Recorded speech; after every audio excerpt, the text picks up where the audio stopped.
Hello everyone, আজ চলে এলাম আরও একটা ছোট্ট ব্লগ ভিডিও নিয়ে। হ্যাঁ, রেগুলার ব্লগ দিতে পারি না, বাট যখন এরকম কিছু অনুষ্ঠান থাকে আমি সেগুলো ব্লগের মাধ্যমে দেওয়ার চেষ্টা করি। আমি রিয়া। আমার ব্লগটা দেখতে হলে থাকো আমার এই ভিডিওর মধ্যে। আর হ্যাঁ, ভিডিওটায় কিন্তু অনেক কিছু হতে চলেছে, সব কিছু দেখো আর লাইক করো, কমেন্ট করো, আর জানিও তোমাদের ভিডিওটাটি কেমন লাগলো, আর কে কোথা থেকে ভিডিওটা দেখছো জানাতে কিন্তু ভুলো না। আজ ছিল আমার মেয়ে স্কুলের খেলার দিন, মানে বার্ষিক ক্রীড়া প্রতিযোগিতা।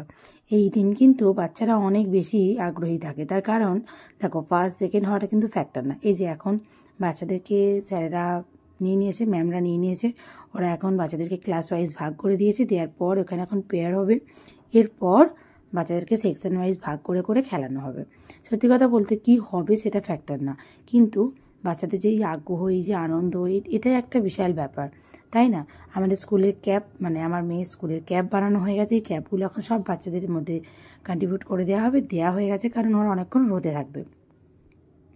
ভিডিওটা দেখতে দেখতে একটাই কথা বলবো তোমাদেরকে, সেটা হলো যে খেলার ব্যাপারটা এমনই হয়ে গেছে। আগে ছিল আমাদের মাঠ ঘাটেই আমাদের স্কুলের পরে, মানে স্কুল থেকে ফেরার পর টাইমটা কেটে যেত, বাট এখন তো সেটা হয় না। সবার ছোট ছোট ফ্যামিলি, ছোট ছোট ঘর, ফ্ল্যাট বাড়িতেই সবাই অভ্যস্ত হয়ে গেছে, তাই মাঠে গিয়ে খেলাটা খুবই একটা দুষ্প্রাপ্য ব্যাপার হয়ে গেছে। তাই এই বছরে একটা দিনের জন্য কিন্তু সত্যি মা বাবারাও অপেক্ষা করেই থাকে। আর এই মাঠটা ছিল ভীষণ বড় একটা মাঠ, মানে ওদের স্কুল চত্বরের মধ্যে মাঠটার একটা ভালো নাম রয়েছে। মানে এই মাঠটাতেই খেলা হয় স্পোর্টস, ব্যাডমিন্টন থেকে শুরু করে ক্রিকেট, ফুটবল, যাবতীয় কোনো অনুষ্ঠান, মানে সব কিছু, মানে মাঠটার খুব গুরুত্ব রয়েছে। এই যে এখন দেখো, এখন কিন্তু দৌড় প্রতিযোগিতা চলছে, আলু দৌড় চলছে। আর এই যে বাচ্চাদের এই অনুষ্ঠানগুলো দেখতে দেখতে, মানে খেলাগুলো দেখতে দেখতে ব্যাক সাইডে বসে বসে কোথাও একটা নিজেদের স্কুল টাইমও মনে পড়ে যাচ্ছিল। আর মায়েদেরও এই দিনটা সত্যি খুব আনন্দের, তার কারণ হলো বাড়ির সব কাজকর্ম মোটামুটি সেরে মায়েরাও কিন্তু এসে বসে পড়েছে চাদর গায়ে দিয়ে বাচ্চাদের খেলা দেখবো বলে। আমিও যদি এর মধ্যেই ছিলাম। যাই হোক, তো চলো, বাচ্চারা কিন্তু রেডি হয়ে গেছে, সবাই অনেকে জুতো খুলে ফেলছে, কারণ জুতো খুলতে বারণ করেছে, বাট সব বাচ্চারা, তাদের কথা শুনতে হবে, তারা তো যাই করবে, মানে যেটা ইচ্ছে করবে সেটাই করবো।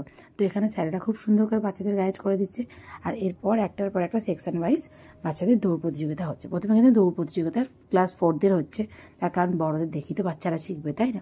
তো এই ব্লগটা যারা এখনও পর্যন্ত দেখছে তাদেরকে বলবো অনেক অনেক ধন্যবাদ। ব্লগটা দেখো, ব্লগে থাকো, আর লাইক করো, কমেন্ট করো, তোমাদের বক্তব্য রাখতে পারো যে তোমাদের খেলার দিনগুলো ঠিক কেমন গেছে। আর তোমরা তোমাদের বাচ্চাদেরকে স্কুল খেলার দিনেতে তোমাদের নিজেদের দিনটা মিস করো কিনা। সত্যি কথা বলতে আমি কিন্তু করি, কারণ আমার মেয়ের জন্য যা যা করি সবসময় কোথাও একটা নিজেকে কী করেছি বা কেন করতে পারলাম না, এই সবগুলো কিন্তু মনে হয়, মিথ্যে বলবো না।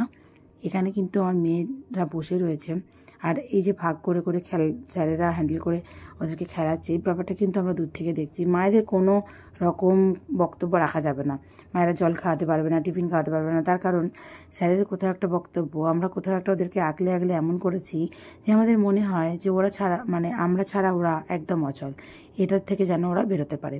তাই জন্য যেই কোনো মা ডাকছে জল খাওয়ার জন্য বা টিফিন খাওয়ানোর জন্য বাচ্চাকে, আন্টিরা প্রচণ্ড পরিমাণে মুখ করছে, বলছে একটা দিন আমাদের হাতে ছাড়ুন, আমরা একটু দেখি, আপনারা তো রয়েছেন, তো আমরা নিশ্চয়ই খারাপভাবে দেখবো না। এটা একটা আলাদাই ব্যাপার। আর আন্টিটা সত্যিই খুব ভালো। এই যে খেলাধুলার পর আমার মেয়ে ক্লান্ত, খেলা তো শেষ হয়ে গেছে, আমরা বাড়ি চলে যাব। যারা যারা ভিডিওটা এখনও পর্যন্ত দেখলে তাদেরকে বলো থ্যাংক ইউ, ওয়েলকাম। আর ভিডিওতে লাইক করো, কমেন্ট করো, শেয়ার করো।